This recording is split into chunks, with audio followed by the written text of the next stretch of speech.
Bankers who believed that digital entrepreneurship would revive a sagging industrial age economy are instead finding it impossible to generate new value through capital investment. A news media that saw in information networks new opportunities for citizen journalism and responsive 24-hour news gathering has grown sensationalist, unprofitable, and devoid of useful facts.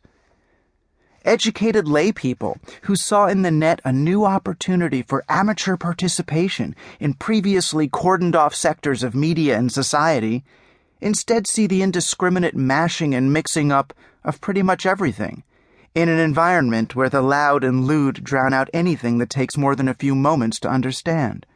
Social and community organizers who saw in social media a new safe way for people to gather, voice their opinions, and effect bottom-up change, are often recoiling at the way networked anonymity breeds mob behavior, merciless attack, and thoughtless responses.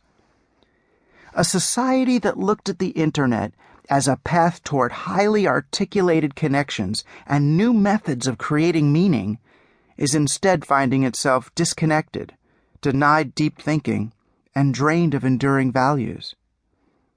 It doesn't have to turn out this way.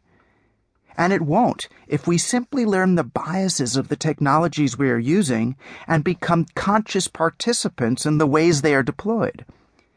Faced with a networked future that seems to favor the distracted over the focused, the automatic over the considered, and the contrary over the compassionate, it's time to press the pause button and ask what all this means to the future of our work, our lives, and even our species. And while the questions may be similar in shape to those facing humans passing through other great technological shifts, they are even more significant this time around, and they can be more directly and purposefully addressed. The big unrecognized news here is about a whole lot more than multitasking, pirated MP3s, or superfast computers at the investment houses shortcutting our stock trades. It is that thinking itself is no longer, at least no longer exclusively, a personal activity. It's something that's happening in a new networked fashion. But the cybernetic organism, so far, is more like a cybernetic mob than a new collective human brain. People are being reduced to externally configurable nervous systems, while computers are free to network and think in more advanced ways than we ever will.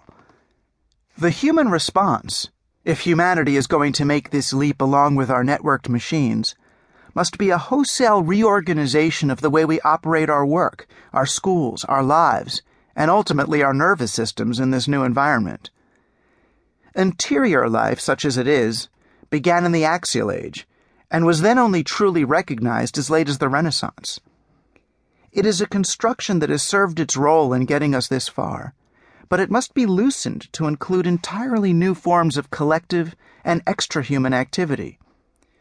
This is uncomfortable for many, but the refusal to adopt a new style of engagement dooms us to a behavior and a psychology that is increasingly vulnerable to the biases and agendas of our networks, many of which we are utterly unaware we programmed into them in the first place. Resistance is futile, but so is the abandonment of personal experience scaled to the individual human organism. We are not just a hive mind operating on a plane entirely divorced from individual experience. There is a place for humanity, for you and me, in the new cybernetic order.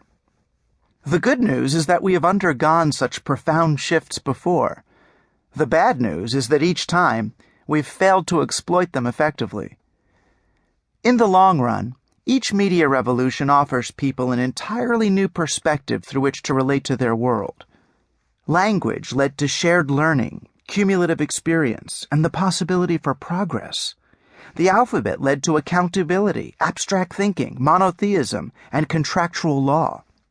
The printing press and private reading led to a new experience of individuality, a personal relationship to God, the Protestant Reformation, human rights, and the Enlightenment. With the advent of a new medium, the status quo not only comes under scrutiny, it is revised and rewritten by those who have gained new access to the tools of its creation. Unfortunately, such access is usually limited to a small elite. The Axial Age invention of the 22-letter alphabet did not lead to a